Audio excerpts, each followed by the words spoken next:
Hello and welcome to my YouTube channel Techno Rail Tech. दोस्तों, मेरा नाम रोशन झा है और मैं वेस्टर्न रेलवे में टेक्नीशियन हूँ। दोस्तों, जैसा कि आप सभी को मालूम है, अगर आप रेलवे में एम्प्लॉय हो तो हम लोगों के लिए एक बहुत ही बढ़िया अपॉर्चुनिटी आ गया है। अगर आप लोगों ने डिप्लोमा किया है, चाहे वो इलेक्ट्रिकल से हो, चाहे फिर सिविल से हो, चाहे फिर मैकेनिकल से हो, तो आप लोगों के लिए एक बहुत ही बढ़िया अपॉर्चुनिटी है कि आप सभी जेई बन सकते हो।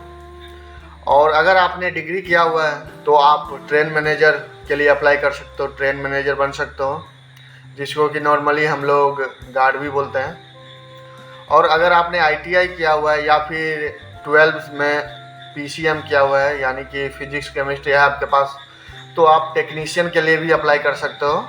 और या फिर अगर आपके पास आईटीआई तो आप एएलपी के लिए भी अप्लाई कर सकते हो।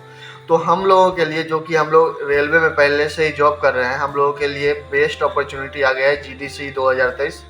लगभग सभी जोन के नोटिफिकेशन आ गए हैं और जिस जोन का नोटिफिकेशन नहीं आया है, एक दो दिन के अंदर सभी जोन के नोटिफिकेशन आ जाएंगे और फॉर्म अप्लाई करना भी स्टार्ट हो गया है। दोस्तों, मैं जिस जोन में हूँ, वेस्टर्न जोन में हूँ मैं, और इस जोन से जीडीसी के अंदर बहुत अच्छा पोस्ट है, बहुत बढ़िया वैकेंसी है, ज़्यादा वैकेंसी है।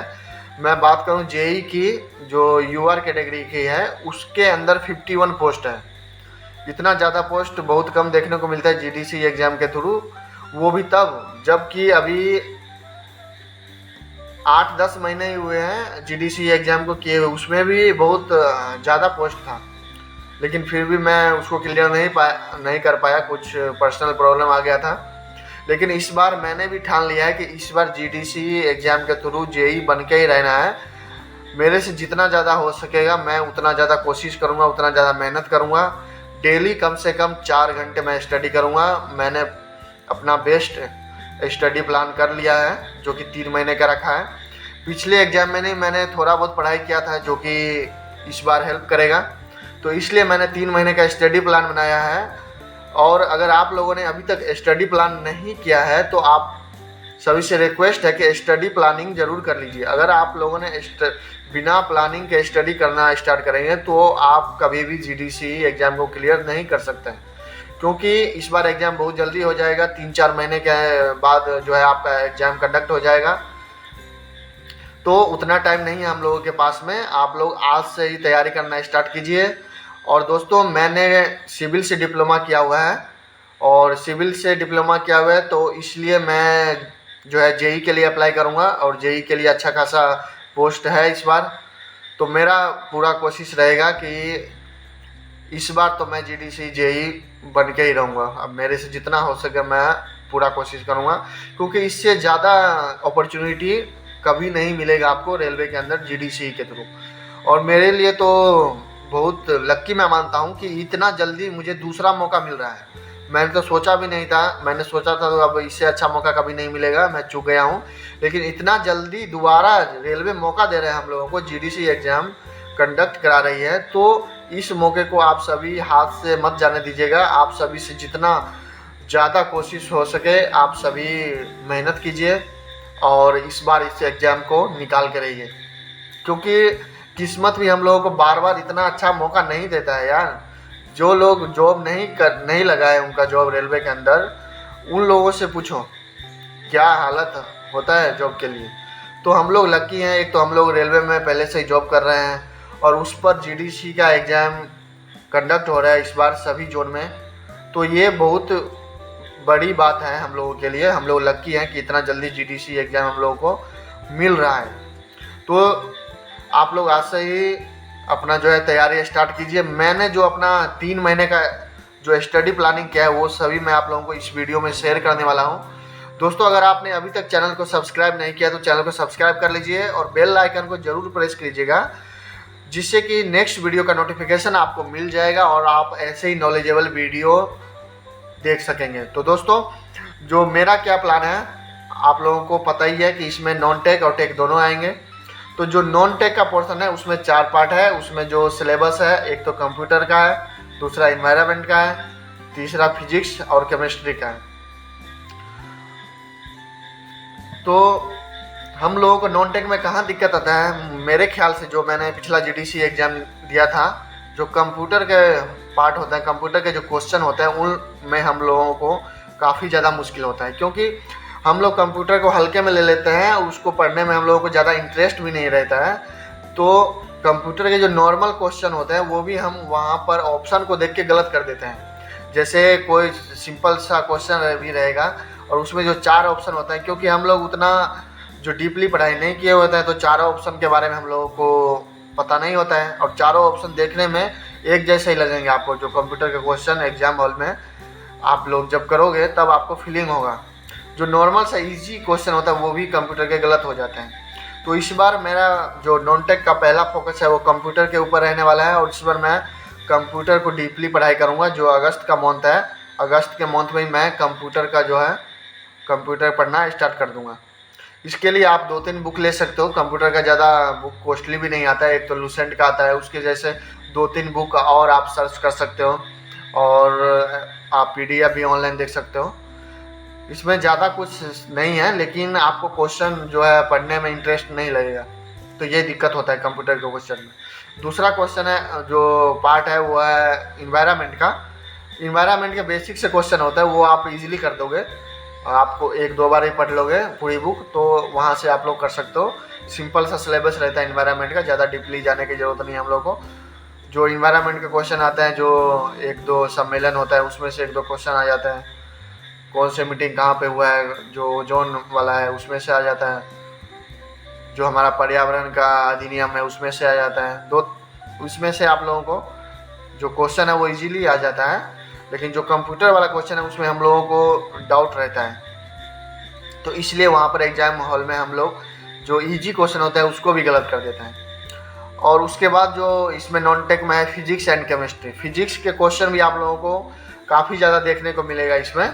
तो फिजिक्स के क्वेश्चन भी इजी होते हैं, लेकिन आप लोग फिजिक्स जो कंप्यूटर के बाद में जो है फिजिक्स पर आप लोग ज़्यादा फोकस कीजिएगा। केमिस्ट्री से तो जितना सिलेबस में है उतना क्वेश्चन नहीं आते हैं, लेकिन फिजिक्स से आप लोगों को ज़्यादा क्वेश्चन देखने को मिलेगा।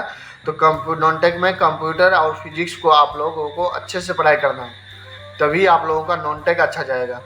अगर नॉन टेक अच्छा नहीं जाएगा तो आप लोग जीडीसी के एग्जाम क्रैक नहीं कर सकते। अब बात करते हैं टेक की। तो टेक के अंदर, जैसा कि मैं सिविल बैकग्राउंड से हूँ, तो टेक के अंदर जो सबसे ज़्यादा क्वेश्चन आते हैं वो आते हैं बिल्डिंग टेक्नोलॉजी से, और इसका सिलेबस भी काफ़ी बड़ा होता है, जो उसमें लगभग सभी थ्योरी आते हैं। तो उसमें क्या है, बिल्डिंग टेक्नोलॉजी के अंदर ही कंक्रीट टेक्नोलॉजी को भी मैंने डाल दिया है। तो अगस्त के महीने में मैं कंप्यूटर, इन्वायरमेंट और बिल्डिंग टेक्नोलॉजी को करने वाला हूँ। जो बिल्डिंग टेक्नोलॉजी है उसमें कंक्रीट टेक्नोलॉजी आ गया, कंक्रीट कितने टाइप का होता है, कौन से कंक्रीट मिक्स होता है, कंक्रीट डिजाइन होता है, ये सब आ जाएंगे। और उसके बाद सीमेंट आ जाएगा, एग्रीगेट आ जाएगा, ब्रिक्स आ जाएगा, जो स्टोन आ जाएगा, टिम्बर आ जाएगा, रूफ्स एंड ट्रस आ जाएगा। इसमें से भी आप लोगों को अच्छा खासा क्वेश्चन आप लोगों को इसमें से बिल्डिंग टेक्नोलॉजी में से देखने को मिलेगा। और इजी भी है बिल्डिंग टेक्नोलॉजी, आप लोगों को सिर्फ थ्योरी पढ़ना है और थ्योरी में से क्वेश्चन आपको देखने को मिलेगा। और उसके बाद जो है, जो मेरा दूसरा पार्ट है टेक के अंदर, पहला तो बिल्डिंग टेक्नोलॉजी हो गया, और जो दूसरा पार्ट है, दूसरा पार्ट इस बार मैं करने वाला हूँ सर्वे को। सर्वे में से वैसे ज़्यादा क्वेश्चन देखने को नहीं मिलते हैं, लेकिन सर्वे इजी है, आपको सिर्फ उस कंसेप्ट को समझ लेना है, और बाकी इसमें ज़्यादा कुछ नहीं है। 1-2 क्वेश्चन जो एंगल निकालना होता है उसमें से आ जाता है, और 1-2 क्वेश्चन थ्योरी के आपको देखने को मिलेगा उसमें से। तो सर्वे भी इजी है। बिल्डिंग टेक्नोलॉजी और सर्वे इस महीने मैं करने वाला हूँ। जो मेन जो हमारा सिलेबस है जिसमें से देखने को क्वेश्चन आता है, बिल्डिंग टेक्नोलॉजी हो गया, और दूसरा हो गया एस्टिमेशन हो गया। एस्टिमेशन में से आपको 4-5 क्वेश्चन देखने को मिलेगा, जैसा कि ट्रेंड चल रहा है। एस्टिमेशन में से आपको अच्छा क्वेश्चन मिल जाएगा। उसका सिलेबस भी छोटा है, 5 से 10 दिन के अंदर आप पूरा एस्टिमेशन अच्छे से जो है कर सकते हो। उसके बाद में, क्योंकि रेलवे का एग्ज़ाम है तो रेलवे का भी पार्ट हम लोगों को पढ़ना है, उसमें से भी 2-3 क्वेश्चन आपको देखने को मिल सकता है। उसके बाद हाईवे हो गया, ये सब थ्योरी वाले हैं। हाईवे में से भी ज़्यादा डीपली पढ़ने की ज़रूरत नहीं, 1-2 क्वेश्चन आ सकते हैं हाईवे में से। और उसके बाद में जहाँ से क्वेश्चन देखने को मिलता है वो हो गया फ्लूइड मैकेनिक्स। एफएम में से आप लोगों को अच्छा क्वेश्चन देखने को मिलेगा, लगभग 4-5 क्वेश्चन आ जाते हैं और उसी के अंदर हाइड्रोलॉजी भी आ जाएगा, तो उसमें से आप लोगों को क्वेश्चन देखने को मिलेगा। और उसके बाद सोयल हो गया, सोयल मैकेनिक्स, उसमें से भी क्वेश्चन देखने को मिलेगा। उसमें भी जो थ्योरी होता है, डेफिनेशन काफ़ी सारा है, उसमें से आप लोगों को 2-3 क्वेश्चन देखने को मिल जाएगा डेफिनेशन में, क्योंकि जो सोयल मैकेनिक्स के डेफिनेशन है वो जो है काफ़ी हार्ड है, तो उसको समझने में टाइम लगता है और कंफ्यूजन भी बना रहता है उसमें। एक तो उसमें फॉर्मूले बहुत सारे हो जाते हैं, 25-30 फार्मूले हो जाते हैं, सभी फार्मूले आपको एक जैसा ही लगेगा, तो उसमें डाउट हो जाता है। उसके बाद आरसीसी हो गया, आरसीसी में से भी क्वेश्चन आ सकते हैं। स्टील में से थोड़ा कम क्वेश्चन देखने को मिलेगा आप लोगों को, 1-2 क्वेश्चन देखने को मिलेगा। और उसके बाद इन्वायरमेंट से 2-3 क्वेश्चन देखने को मिल सकता है। इन्वायरमेंट का सिलेबस भी काफ़ी बड़ा है, तो इन्वायरमेंट से आप लोगों को 2-3 क्वेश्चन देखने को मिलेगा। और जो हमारा सोम है, स्ट्रेंथ ऑफ मटेरियल, उसमें भी आप लोगों को जो थ्योरी के क्वेश्चन डेफिनेशन है, जैसे हार्डनेस हो गया, इस टाइप का जो डेफिनेशन है, उसमें से आप लोगों को क्वेश्चन देखने को मिलेगा, क्योंकि ये जो डेफिनेशन होते हैं लगभग एक दूसरे से मिलते जुलते रहते हैं। जैसे डक्टिलिटी हो गया, हार्डनेस हो गया, इनमें बहुत सारा कन्फ्यूजन रहता है। जो सोइल मैकेनिक्स के फॉर्मूले हो गए, इसके जो डेफिनेशन हो गए, सोम के एफएम के फॉर्मूले हो गए, इन सभी में से जो क्वेश्चन इजी आते हैं, लेकिन इसमें काफ़ी कन्फ्यूजन रहता है। तो मैं आप लोगों को मेन बता देता हूँ। जो हमारा नॉन टेक है उसमें आप लोगों को कंप्यूटर को और इन्वायरमेंट को खासकर ध्यान रखना है, और फिजिक्स भी आप लोग आता ही होगा। फिजिक्स तो फिजिक्स में ज़्यादा प्रॉब्लम नहीं आता है हम लोगों को, जो लेकिन कंप्यूटर और इन्वायरमेंट में आप लोगों को प्रॉब्लम आएगा, ये मैं आप लोगों को आज ही बता देता हूँ। और उसके बाद में जो हमारा टेक का है इम्पोर्टेंट, उस हिसाब से हम लोग पढ़ाई करेंगे। पहले बिल्डिंग टेक्नोलॉजी करेंगे, बिल्डिंग टेक्नोलॉजी के बाद में हम लोग एस्टिमेशन करेंगे। एस्टिमेशन का सिलेबस कम है, लेकिन क्वेश्चन आपको 4-5 देखने को मिल जाएंगे। उसके बाद में हम लोग सर्वे करेंगे, उसके बाद में सोयल मैकेनिक्स करेंगे, फिर आरसीसी करेंगे, और आरसीसी के बाद में फिर इन्वायरमेंट करेंगे। अगर आप लोगों ने 3 महीने अच्छे से पढ़ाई कर लिया ना, डेली 4 घंटा पढ़ाई करने हैं आप लोगों को। दोस्तों 4 घंटा निकालना काफ़ी मुश्किल होता है, लेकिन अगर आपके अंदर जुनून है, आगे बढ़ने का जुनून है, ये लास्ट अपॉर्चुनिटी देख रहे हो आप सभी, तो इस मौके को आप लोग जाने मत दीजिए। डेली कम से कम 4 घंटे आप लोगों को रेगुलर स्टडी करना है, बिल्कुल फ्रेश माइंड के साथ में, तभी आप लोग जो जीडीसी का एग्ज़ाम है इसको क्लियर कर सकते हो। मैंने जो मेरा टाइमिंग डिसाइड किया, मैंने रात को 10 या 11 बजे से लेके सुबह तक मैं पढ़ाई करूँगा, कम से कम 3 बजे तक, और उसके बाद मैं सोऊंगा। क्योंकि कुछ लोग होते हैं वो बोले उनको सुबह पढ़ना अच्छा लगता है, लेकिन जैसे कि मैं अपनी बात करूँ, अगर मैं एक बार सो जाता हूँ तो सीधा मुझे नींद खुलेगा बीच में 3 बजे 4 बजे अगर मैं अलार्म लगाऊंगा, लेकिन उसके बाद आलस आ जाता है। उसके बाद सोचते हैं यार 15-20 मिनट और सो जाते हैं, उसके बाद पढ़ाई करेंगे। लेकिन कब 15-20 मिनट के चक्कर में नींद आ जाता है, फिर पता नहीं चलता है, एक बार फिर सुबह आँख खुलेगा आप लोगों को। तो उस तरीके से आप लोग मत कीजिएगा, उससे आप लोगों का टाइम वेस्ट चला जाएगा। तो इसलिए मैंने अपना टाइमिंग निकाला है 10 बजे से लेके या 11 बजे से लेके 2-3 बजे तक मैं अपना स्टडी करूँगा। उसके बाद अगर कभी नाइट ड्यूटी रहता है तो मैं ड्यूटी पे 2-3 घंटे पढ़ लूँगा।